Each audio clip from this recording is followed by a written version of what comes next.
Hello everyone, welcome back to the channel. Quick tutorial here, and in this video I'm going to show you how to share your Shein cart.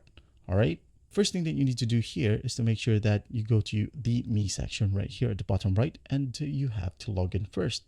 Alright, if you're not logged in yet, the app will automatically prompt you to sign in or log in. Alright, now once you've done that, go ahead over and go to Home and Shop. Now, if you've already added items in your account, just go ahead over to your cart right here at the bottom right or at the top right.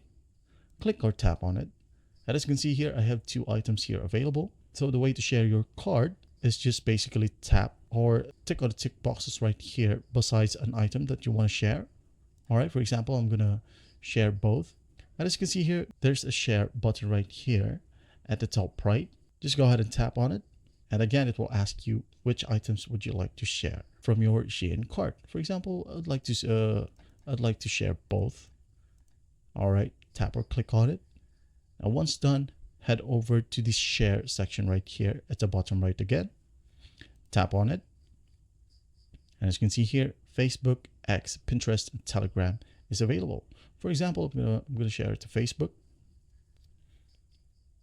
And my Facebook app or web will automatically open. And as you can see here, you could just easily go ahead and hit on share or put your thoughts right here. And that is it. Well, I hope this video helps, and I'll see you in the next one.